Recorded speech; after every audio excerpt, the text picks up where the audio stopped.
Hi guys, आज हम बनाएंगे 80 वॉट्स पावर एम्पलीफायर। ये आप देख सकते हैं मेरे हाथ में इसका पीसीबी है और ये टोटली होममेड है। अगर आप इसको बनाना चाहते हैं तो इसकी जो डिटेल्ड वीडियो है डिस्क्रिप्शन के अंदर उसका लिंक मौजूद है, वो आप चेक करके बना सकते हैं। सो ये है मेरे पास इसका पीसीबी जो कि टोटली होममेड है। ये कंपोनेंट्स हैं, थोड़े से कंपोनेंट्स हैं और इनसे आप 80 वॉट्स के करीब जो आउटपुट है वो ले सकते हैं 8 ohms लोड के ऊपर। और इससे ज़्यादा अगर आपने आउटपुट लेनी है तो आप अपना जो लोड है वो 4 ohms कर सकते हैं। तो सबसे पहले मैं क्या करूँगा कि जैसा कि आप देख सकते हैं इधर मैं लगा रहा हूँ इसको स्क्रूज, और ताकि जो बोर्ड है हमारा वो स्टैंड की तरह यहाँ पे हमारे पास खड़ा हो जाए और इसके ऊपर जो कंपोनेंट्स हैं हम आराम से लगा सकें। जैसा कि आप देख सकते हैं तो इस तरह से मैं नट्स को टाइट यहाँ से कर दूंगा और उसके बाद हम जो कंपोनेंट्स हैं वो लगाएंगे और इसके आराम से हम सोल्डिंग करेंगे। बहुत ज़्यादा डिटेल्ड ये वीडियो है जिसमें मैं आपको दिखाऊंगा एक एक कंपोनेंट को जो है इस बोर्ड के ऊपर लगा के। ये सब कंपोनेंट्स हैं, इनकी जो डिटेल है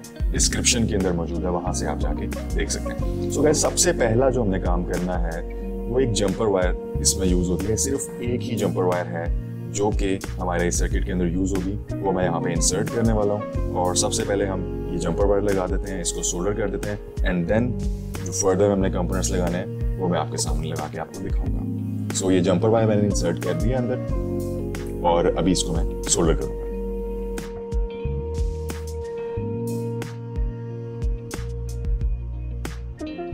सो गाइज, आप देख सकते हैं जंपर वायर को मैंने यहाँ पे अटैच कर दिया और जंपर वायर जो है जो कि सिर्फ एक ही यूज होगी हमारे सर्किट के अंदर, वो मैंने इसको यहाँ पे लगा के सोल्डर कर दिया। अब मैं क्या करने वाला हूँ, रेजिस्टर्स लगाने वाला हूँ इसके ऊपर और स्टार्ट में कर रहा हूँ 3.3 के 1 वॉट के रेजिस्टर के साथ। अगेन मैं आपको ये कहूँगा कि जो डिस्क्रिप्शन है वहाँ पे इन सब कंपोनेंट्स की डिटेल्स पड़ी हुई है, वहाँ से आप देख के उसको चेक कर सकते हैं। सो ये 3.3 के 1 वॉट का मैंने एक रेजिस्टर इसके अंदर लगाया और इसी तरह से दूसरा भी लगाऊंगा और फिर उसको मैं सोल्डर कर दूंगा। जैसे कि आप देख सकते हैं बिल्कुल सिंपली एक एक कंपोनेंट को आप इस तरह से लगाते रहेंगे और आपका जो बोर्ड है वो सोल्डर होता रहेगा, इसके ऊपर कंपोनेंट सोल्डर होते रहेंगे और आपका बोर्ड कंप्लीट हो जाएगा। अगर आपके पास ये पीसीबी आप बनाते हैं डिस्क्रिप्शन से डाउनलोड करके इसका पीसीबी, और अगर आप घर पे बनाते हैं इसको, तो ये वीडियो आप डिटेल में देखेंगे। ये डिटेल्ड वीडियो देखने के बाद कोई ऐसी चीज़ नहीं होगी जो आपको रोक सकेगी ये एम्पलीफायर बनाने से। तो आप देख सकते हैं मैंने यहाँ पे रेजिस्टर्स को इस तरह से फिक्स कर दिया है, उनके लेग्स को मोड़ दिया और अब मैं यहाँ पे इनको सोल्डरिंग कर दूँगा और हमारे जो रेजिस्टर्स हैं वो अच्छी तरह से सोल्डर यहाँ पे हो जाएंगे। ओके, सो हमारे 3.3 के 1 वॉट के जो 2 रेजिस्टर्स हैं वो सोल्डर हो चुके हैं बिल्कुल ठीक तरह से, और अभी इसी तरह से मैं बाकी जो कंपोनेंट्स हैं उनको भी सोल्डर करूंगा। लेकिन उससे पहले अगर आप सफाई चाहते हैं काम में, अगर आप परफेक्शन चाहते हैं, तो इट्स बेटर कि आप इनकी जो लेग्स हैं कंपोनेंट्स की वो साथ साथ इस तरह से कटर के थ्रू काटते रहें। कटर आपके पास होना चाहिए जिसकी मदद से आप जो एक्स्ट्रा लेग्स होती हैं आपके कंपोनेंट्स की वो आप इस तरह से इनको कट करते रहें, ठीक है। और ये मेरे पास जंपर की भी थी लेग एक्स्ट्रा, इसको भी मैंने यहाँ से कट कर लिया और इस वक्त हमारे पास एक जंपर और 2 हमारे पास जो 3.3 के 1 वॉट के रेजिस्टर्स हैं इसके ऊपर सोल्डर हो चुके हैं बोर्ड के ऊपर। गाइस, इसी तरह से एक एक करके 1 बाय 1 मैं कंपोनेंट्स को सोल्डर करता रहूंगा। अब ये डायोड्स हैं मेरे पास 1N4007 के 2 डायोड्स इसके अंदर लगते हैं। आप 4001 भी यूज कर सकते हैं, 1N4148 भी यूज कर सकते हैं। ऑल्टरनेटिव्स भी डिस्क्रिप्शन के अंदर मौजूद हैं। अगर आपके पास कोई कंपोनेंट जो इसमें मैंने यूज किया हुआ है वो नहीं होगा तो उसका ऑल्टरनेट भी आप यूज कर सकते हैं। डायोड्स का नेगेटिव और पॉजिटिव यानी कि कैथोड और एनोड का ख्याल रख के आपने इस तरह से इसको फिक्स करना है और जैसे रेजिस्टर्स को सोल्डर किया था इसी तरह से आपने डायोड्स को भी सोल्डर करना है।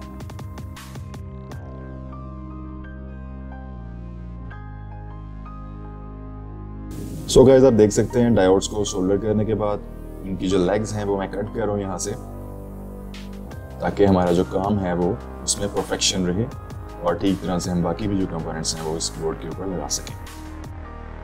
And we are now done with 1 jumper wire, 2 diodes and 2 3.3 के 1 वॉट रेजिस्टर्स। ओके, अब ये है मेरे पास 22K का 22 किलो ओम का रेजिस्टर 1/4 वॉट्स यानी कि क्वार्टर वॉट का।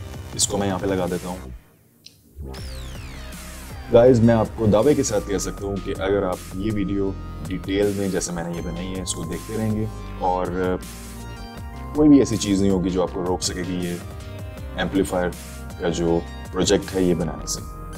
प्रोवाइडेड कि आपके पास ये जो पीसीबी है ये हो। इसकी जो डिस्क्रिप्शन है वीडियो की उसके अंदर मैंने इसका लिंक दिया हुआ है, वहाँ से आप इसको इजीली डाउनलोड कर सकते हैं, बिल्कुल फ्री है। ओके, हमने 22K का रजिस्टर लगा दिया है। अब अगेन 22K का रजिस्टर हम लगाने लगे हैं। इस साइड के ऊपर आप देख सकते हैं। इसको भी मैं बाकी कंपोनेंट्स की तरह यहाँ पे पहले माउंट करके फिर उसको बोर्ड को पलटा के सोल्डर कर दूंगा। And now we are done with 22 kilo ohm resistor. दो हमने 22 किलो ओम के रजिस्टर्स भी लगा दिए हैं। ओके, अब हमारे पास है 220 ओहम्स का रजिस्टर, वो हम लगाएंगे। ये भी क्वार्टर वॉट के अंदर ही है। गाइस, जो वॉटेज है रजिस्टर्स की वो भी डिस्क्रिप्शन के अंदर मौजूद है, वहां से आप इसको चेक कर सकते हैं। ज्यादातर जो हमारे पास कंपोनेंट्स हैं वो क्वार्टर वॉट के अंदर ही है। जो रजिस्टर हैं, रजिस्टर कंपोनेंट्स हैं, रजिस्टिव कंपोनेंट्स हैं, वो क्वार्टर वॉट के अंदर ही है। तो यहाँ पे ये है हमारे पास 220 ओम्स का रजिस्टर, जिसको मैं सोल्डर कर रहा हूँ। ये काम आप बहुत क्विकली भी कर सकते हैं, बट जस्ट फॉर बिगिनर्स और वो लोग जो बोर्ड को बनाना चाहते हैं लेकिन उनको कुछ कंफ्यूजन्स होती हैं, ये वीडियो सिर्फ और सिर्फ उन लोगों के लिए, क्योंकि इसमें मैंने एक एक चीज़ को बिल्कुल वाज़ेह तौर पे बिल्कुल क्लियरली जो है यहाँ पे मेंशन कर दिया। एंड नाउ यहाँ पे मैं लगाने वाला हूँ 1.5 kilo ohms quarter watt resistor. आप देख सकते हैं ये काम कितना ज़्यादा ईजी है, क्योंकि आपको यूट्यूब के ऊपर जो वीडियोज़ मिलेंगी उनमें इतनी डिटेल में आपको शायद ही कोई वीडियो मिले कि जिसमें इतनी ज़्यादा डिटेल में आपको कोई चीज़ बताई हुई है कि कंपोनेंट्स को, एक एक कंपोनेंट को किस तरह से लगाना। तो ये मैं लगा रहा हूँ, अभी सोल्डर कर रहा हूँ 1.5 किलो ओम के रजिस्टर को। एग्स आप इस तरह से साथ साथ काटते रहेंगे तो आपको ये फायदा रहेगा कि आप कंफ्यूज नहीं होंगे और नीटनेस भी आपके काम के अंदर रहेगी। सो यू कैन सी इधर हमारे पास रजिस्टर्स कुछ रह गए हैं, वो मैं अभी लगा देता हूँ यहाँ पे। जैसा कि ये एक और 27K का रजिस्टर है, यहाँ पे आप 22K भी यूज़ कर सकते हैं। जैसे कि मैं यहाँ पे 22K का रजिस्टर यूज़ कर रहा हूँ। 27 किलो ओम्स अगर आप यूज़ करते हैं तो वेल एंड गुड, बट अगर आपके पास उसकी अवेलेबिलिटी नहीं है तो यहाँ पे आप 22 किलो ओम्स का रजिस्टर भी यूज़ कर सकते हैं। मेरे पास भी अवेलेबल नहीं था 27K का, इसलिए यहाँ पे मैं 22 किलो ओम्स का रजिस्टर यूज़ कर सकता हूँ और ये बिल्कुल ठीक तरह से काम करेगा। इसमें हमें किसी भी तरह की कोई प्रॉब्लम आउटपुट के ऊपर नहीं आएगी।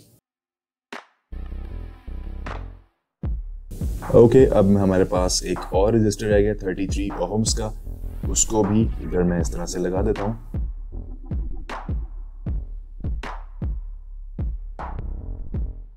ये यहाँ पे 33 ओहम्स और क्वार्टर वॉट का रजिस्टर भी लग गया और अब एक ही रजिस्टर रह गया क्वार्टर वॉट में, वो मैं लगा देता हूँ यहाँ पे। गाइस, इधर इस वक्त जो मेरे पास बोर्ड है इसके ऊपर 22K प्रिंट हुआ है। आप 22K भी लगा सकते हैं, बट मैं यहाँ पे 10K लगा रहा हूँ। एक्चुअली ये है हमारी जो LED है उसको ग्लो करने के लिए।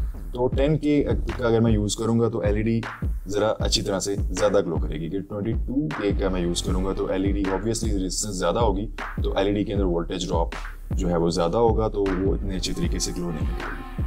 तो जो आप डाउनलोड करेंगे इसकी PCB और जो सर्किट डायग्राम है वहाँ पे भी मैंने 10K को एडिट करके इस पर रख दिया यहाँ पे। Okay, so now we are done with all the resistors, all the quarter watt and 1 watt resistor, जो कि हमारे पास 2 3.3 के और एक जंपर भी हमने लगा दिया है। ओके, यहाँ पे डायोड्स भी हमने लगा दिए हैं। ओके, अभी थोड़े से ही कंपोनेंट्स हैं जो हमारे पास रह गए हैं इस बोर्ड के ऊपर लगाने के लिए। ये आप देख सकते हैं मेरे पास 5 वॉट यानी कि 5 वॉट्स और 0.47 ओम्स के रजिस्टर्स हैं। अब मैं इनको इधर लगा देता हूँ, तो रजिस्टर्स जो हैं जितने भी इस प्रोजेक्ट के लिए थे वो कंप्लीट हो जाएंगे। जैसे कि आप देख सकते हैं इधर इस तरह से आपने लगा देना है इसको, 5 वॉट्स एंड 0.47 ओम्स के रजिस्टर को। ये वायर बाउंड रजिस्टर्स होते हैं और ये बहुत ही ज़्यादा इजीली आपको मार्केट से मिल जाएंगे। आप अगर आगे पीछे थोड़ी सी वैल्यू भी अगर आपको मिलती है, वैसे तो आपको ये मिल जाएगी मार्केट से आराम से सेम वैल्यू, बट अगर आपको थोड़ी बहुत वॉटेज में या फिर अगर आपको वैल्यू में थोड़ा सा फ़र्क नज़र आता है तो यू कैन मैनेज इट, कोई मसला नहीं होगा आपको आउटपुट के ऊपर। तो रजिस्टर्स को मैंने इधर माउंट कर दिया और अब मैं बाकी कंपोनेंट्स की तरह भी इनको भी इधर सोल्डर कर दूँगा। गाइस, आप देख सकते हैं कि काम के अंदर कितनी ज़्यादा नीटनेस हो रही है। अगर हम एक एक कंपोनेंट को इस तरह से लगाते रहेंगे, मैस क्रिएट नहीं करेंगे और साथ साथ उसकी जो लेग्स हैं हमारे वायर कटर की मदद से उसको हम काट भी रहेंगे, तो काफ़ी ज़्यादा नीटनेस होगी और परफेक्शन होगी आपके काम के अंदर। और ये रिकमेंडेड है स्पेशली उन लोगों के लिए जो बिगिनर्स हैं। Okay guys, now we are left with the capacitors.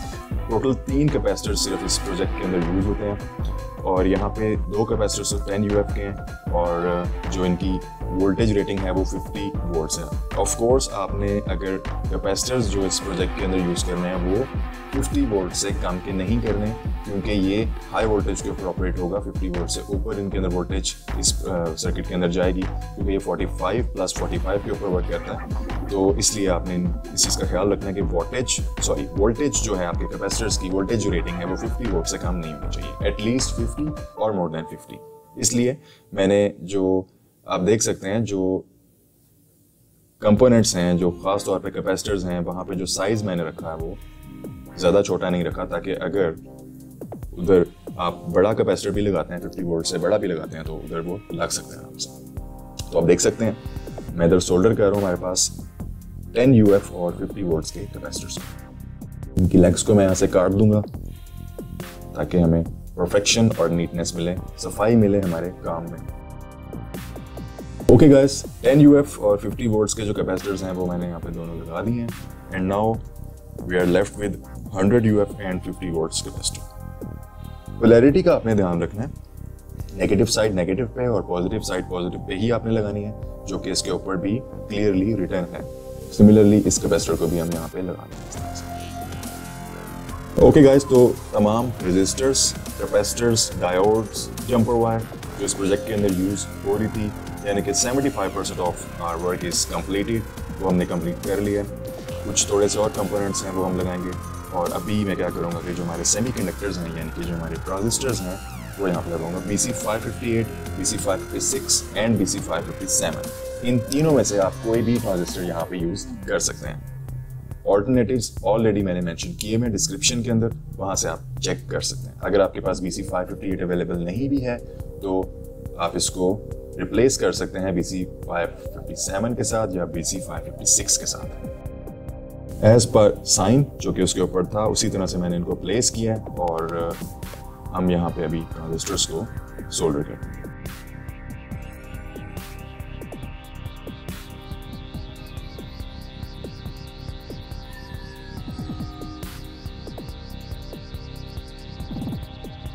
Okay guys, तो आप देख सकते हैं जो BC558 ट्रांजिस्टर्स हैं वो भी मैंने इधर सोल्डर कर दिए हैं एंड अब मैं यहाँ पे TIP41 जो ट्रांजिस्टर है वो लगाने वाला हूँ।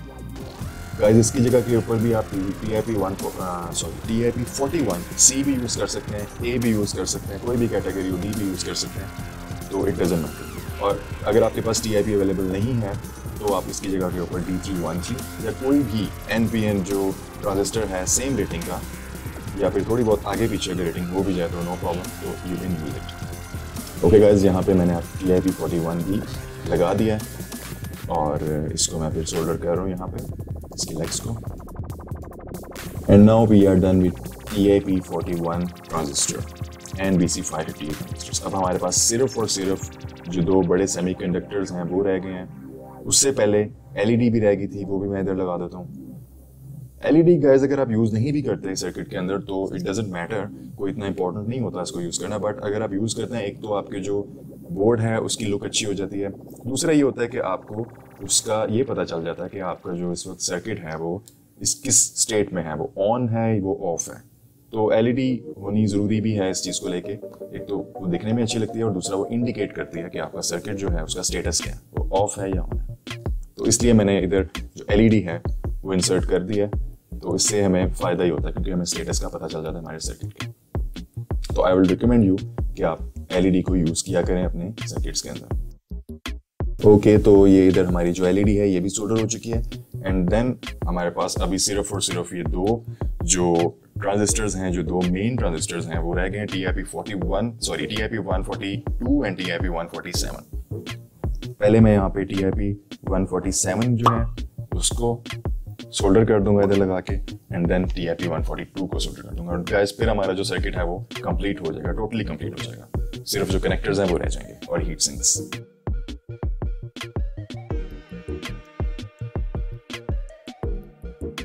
TIP147 हमने लगा दिया है एंड नाउ TIP142 इधर हम लगाएंगे सेम इसी तरह से ही।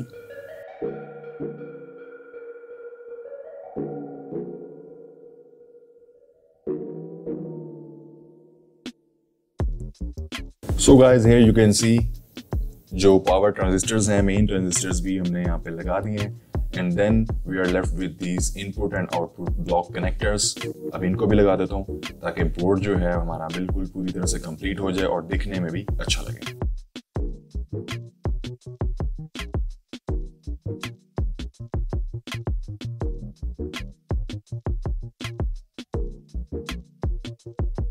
ओके, नाउ यहाँ पे जो पावर ट्रांजिस्टर्स हैं वो बहुत ज़्यादा हीट अप हो जाते हैं, तो उसके लिए बस हम आप इनको हीट सिंक्स लगाएंगे। जैसा कि आप देख सकते हैं एल्यूमिनियम का हीट सिंक है ये, एल्यूमिनियम के 2 हीट सिंक्स हैं। और गाइस अगर आप बड़ा हीट सिंक यूज़ करेंगे तो it will be more better. वैसे तो ये भी चल जाएंगे इनके साथ, लेकिन जब आप ज़्यादा लॉन्ग यूज़ के लिए इसको करते हैं, लॉन्ग टाइम के लिए इसको यूज़ करते हैं, तो ये ज़्यादा हीट अप हो जाते हैं।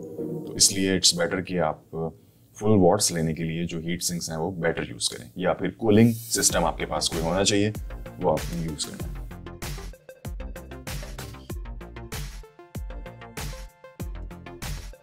सो गाइस, हमारा जो सर्किट है, हमारा जो प्रोजेक्ट है वो इस वक्त पूरी तरह से कंप्लीट हो चुका है, और अभी हम इसको चेक करते हैं लगा के, और हम देखते हैं कि हमें जो आउटपुट है वो किस तरह की मिलती है। आप देख सकते हैं फिनिशिंग इसकी, ये टोटली घर पे बना है। और अगर आप भी ऐसा बोर्ड घर पे बनाना चाहते हैं, अगर आप भी इस लेवल का एम्पलीफायर 80 वॉट्स का जो एम्पलीफायर है वो घर पे बनाना चाहते हैं बिल्कुल सेम इस तरह से, तो ये वीडियो आपने कंप्लीट देखनी है ताकि आपको समझ आ जाए कि आप किस तरह से इसको बना सकते हैं। तो चलिए गाइस, अभी हम इसको टेस्ट करते हैं और देखते हैं इसकी आउटपुट को कि हमें इसकी आउटपुट किस तरह की मिलती है। ये है जी मेरे पास पावर सप्लाई। अगर आपने ये बनानी है तो लिंक डिस्क्रिप्शन के अंदर भी दिया हुआ है, आप इस वक्त अपनी स्क्रीन के ऊपर भी देख सकते हैं, मैंने इसके ऊपर वीडियो बनाई हुई है। तो ये यूनिवर्सल पावर सप्लाई है जो स्पेसिफिकली यूज़ होती है एम्पलीफायर्स के अंदर, स्प्लिट सप्लाई है ये। तो अगर आपने ये बनानी है तो आप लिंक डिस्क्रिप्शन के अंदर दिया हुआ है, तो आप वहाँ पर जाके चेक कर सकते हैं। सो अभी हम इसके साथ इसको अटैच करेंगे, और ये जो पावर सप्लाई है ये चेंज करेगी हमारे जो AC वोल्ट्स हैं उसको DC में, और हमें जो है वोल्टेज प्रोवाइड करेगी इस एम्पलीफायर को पावर अप करने के लिए। ये मैंने ग्राउंड वायर लगाई है ब्लैक कलर में, ये मैं लगा रहा हूँ पॉजिटिव पॉइंट, यानी कि पॉजिटिव 45 वोल्ट्स जहां से हमने इस एम्पलीफायर को देने हैं इनपुट के लिए, and this is the negative wire. इसको मैंने यहाँ पे लगा दिया, सिंपल कनेक्शन में। ये पावर सप्लाई अगर आप बनाना चाहते हैं तो लिंक डिस्क्रिप्शन के अंदर मौजूद है, वहां से आप देख के उसको इजीली बना सकते हैं। अब ट्रांसफार्मर लगाऊंगा मैं हमारी पावर सप्लाई को। ट्रांसफार्मर की जो रेटिंग है 25025 है। गाइस इसकी मैं एक अलग से वीडियो बनाऊंगा, टेक्निकल जो स्पेसिफिकेशंस हैं इस एम्पलीफायर की, उसकी एक अलग से वीडियो बनाऊंगा जिसमें आपको मैं अच्छी तरह से समझाऊंगा कि क्या क्या इसमें हमें चीज़ें चाहिए होती हैं और क्या क्या हमें इसके अंदर इनपुट वोल्टेज चाहिए होती है। So this is 25025 transformer. Ampere's जो हैं इस ट्रांसफार्मर के अराउंड 8 एम्पेयर्स हैं, प्रैक्टिकल एम्पेयर्स। अगर आप इसमें 4 से 5 एम्पेयर भी यूज़ करते हैं तो you can get better output. Ampere's जितने ज़्यादा हों ऑफ कोर्स उतना ज़्यादा अच्छा होता है।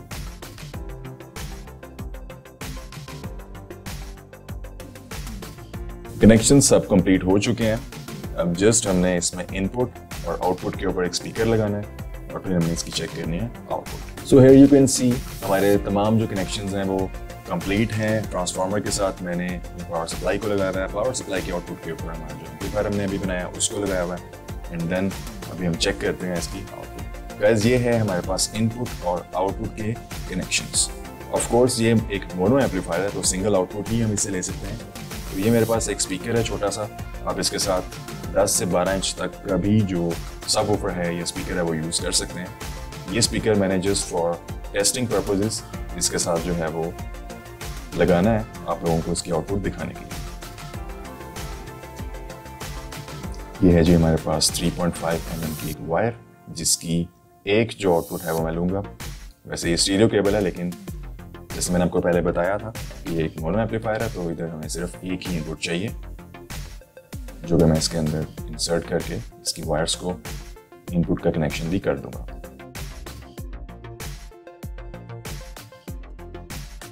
सो now we are done with the input and output connections, और अभी हम इसको टर्न ऑन करके चेक करते हैं इसकी आउटपुट।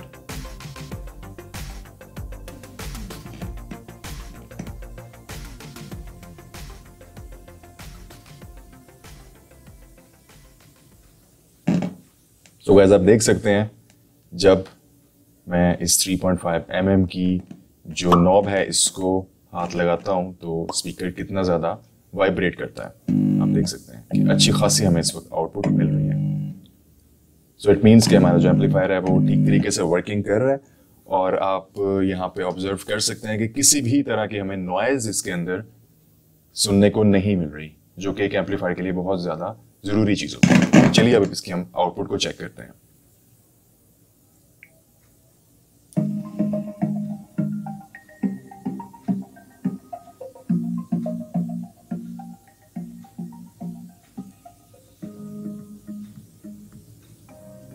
तो गाइस आप यहाँ पे सुन सकते हैं, ऑब्जर्व कर सकते हैं कि हमारा जो एम्पलीफायर है वो बिल्कुल ठीक तरीके से वर्किंग कर रहा है। वॉल्यूम को थोड़ा सा अप करके चेक करते हैं।